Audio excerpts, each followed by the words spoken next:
Okay, everybody, I am so excited today because Lauren LaVera is back on the show. Last time we talked Terrifier 2, now we're talking Terrifier 3. There'll be spoilers in the interview, so make sure you've seen the film. How you doing today, Lauren? I'm doing great. How are you? I'm doing great. I mean, before we even get into this wild film, how do you feel about winning the box office and a new clown on top here? It's so crazy. I haven't even had the chance to text or DM Damien this morning. It's funny because he was saying like on Friday, like there's a chance for it to happen. I'm like, I don't know, man. I think it's gonna happen. So I just had a lot of faith in this film. I had a lot of faith in the fans to put it on top, and it happened. And I'm just so incredibly grateful and excited. I'm honored and proud. Yeah, it's making history with being an indie film taking down studio films. It's just incredible, and it's cool that you're a part of it. And you mentioned the fans. I'm wondering too. We're seeing now you're signing Funkos on red carpets. You're doing conventions. Is there a certain way you want to be with fans? Has that been like strange handling that kind of exposure? It hasn't been strange. It's just like, I mean, yeah, I guess in a way it can be, but it's felt very natural to me.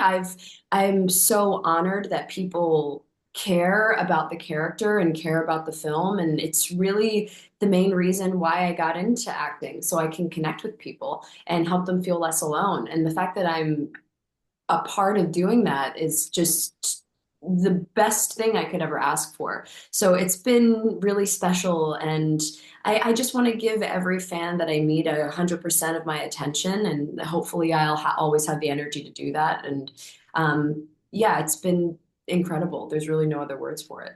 Yeah, no, I like that answer. I like the attention part. That's definitely huge for fans too. And I mean, it blows me away watching your career skyrocket in these films, but you had some serious amazing acting chops and challenges in this film and you pull it off.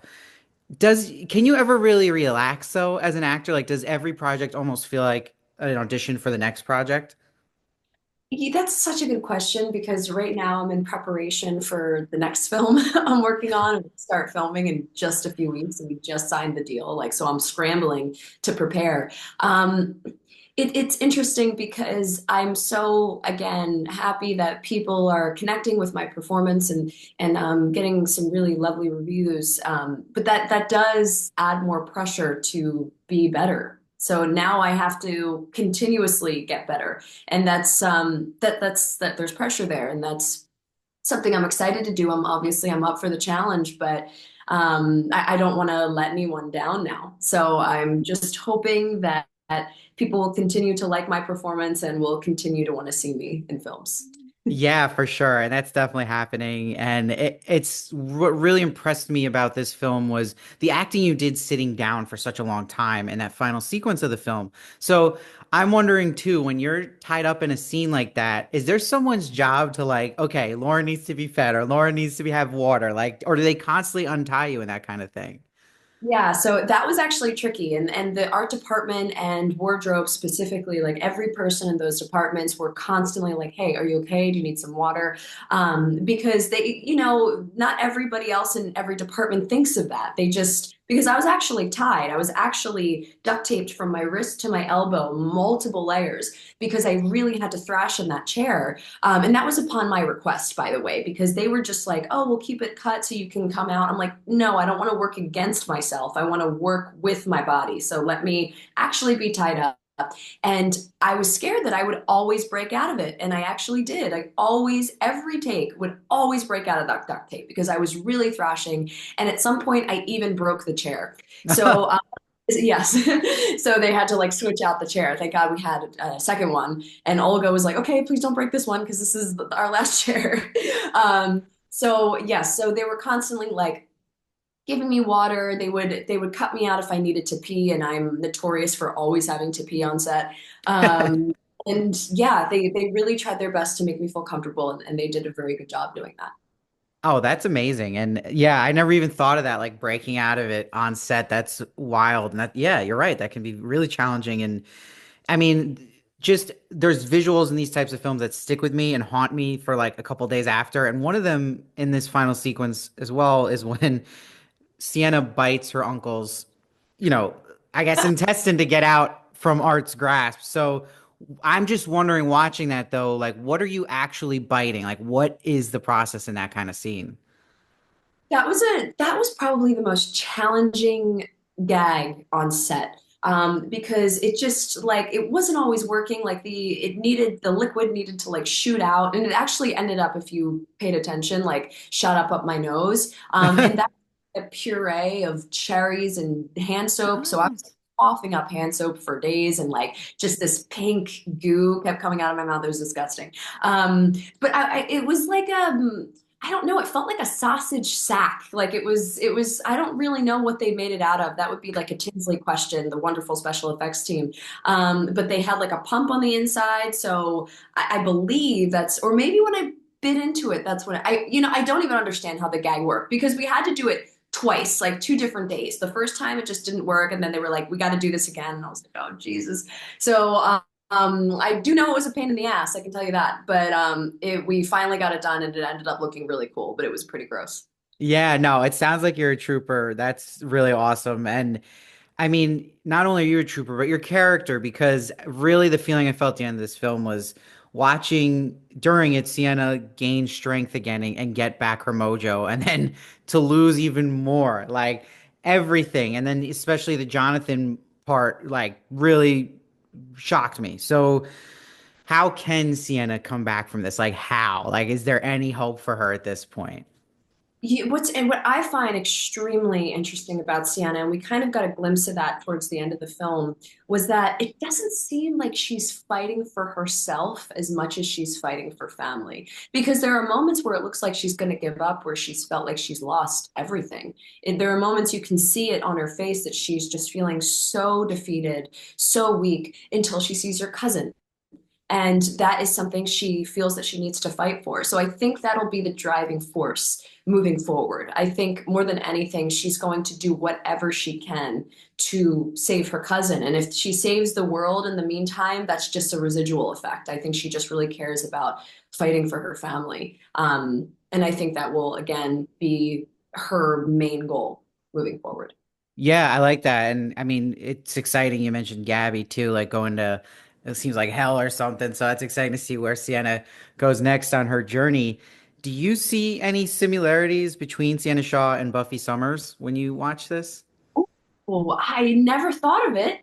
I'd never thought of it. I love Buffy, but I'm gonna like look back and see. That it wasn't something that ever really crossed my mind, but now I'm curious. Why? What do you see? That's I interesting. felt it this movie in particular. I don't know. I just felt like it's another Slayer, which is awesome, but this is more Demon Slayer than Vampire Slayer. But it's that resilience, and there's a lot of feeling of Buffy in Sienna to me. So I think that's what I really love about the character. So that was really cool. What a compliment. I'll take it. Now I have to. Oh, yes, hell yeah. And I'm wondering too, Vicki has a big part in this movie as another antagonist you're facing.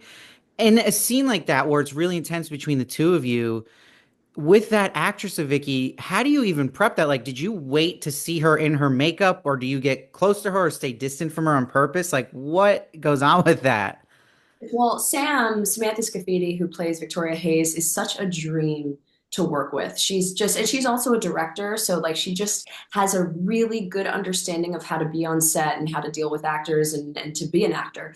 I can't even like put into words. It was so easy to work with her, and I think it was easier to react off of Vicky as Vicky. Sorry, I'm getting a phone call. No, no, no. As Vicky was in the makeup, because I don't see her as Sam anymore. I see her as Victoria Hayes. And I love Sam like so deeply and viscerally. So I think, yes, it was much easier to have that reaction with the prosthetic. And of course, Sam was incredible. She was incredible just disappearing into the character. And the prep, we didn't really do much prep other than figuring out blocking and a bit like choreographing it a bit, but we did what was in the moment at the time. So and that's a testament to working with an incredible actor and an incredible team. And I was really happy with how it turned out. Yeah, I thought it was amazing and she killed it. And it was cool to see you guys work off of each other. And Before I let you go, last time we chatted, we talked about Mike Flanagan's tweet praising you and that you said he was one of your heroes. So now you're in one of his films, The Life of Chuck.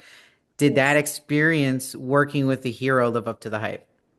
Yes. So the unfortunate thing about that is it was such a small, quick role. It was just a voiceover cameo, but it was like a very last minute thing. He was like, "Hey, you speak Italian, right? Do you mind doing this?" And I did like a voiceover in Italian, and he had some other people he loved do that as well. Like Carlo Cugino has voiceover in there, and a couple other people that you would probably recognize. But I've been. I've like our friendship has grown since then, and as well as me and Kate, his wife, who I absolutely adore. So, and that's definitely surreal. Like he even asked to see Terrifier 3 at the Fantastic Fest, and I at the Fantastic Fest premiere in Texas, and I got him tickets for that. And it was, and of course, Kate was there, and their like lovely assistants, Kat and Alex, and I love them so much. And it's just been surreal. And Mike and I are continuously talking about collaborating more in the future. It's just about finding the right project, and I hope it happens soon because I'm such a fan of him and his wife, and just that the entire Flaniverse team.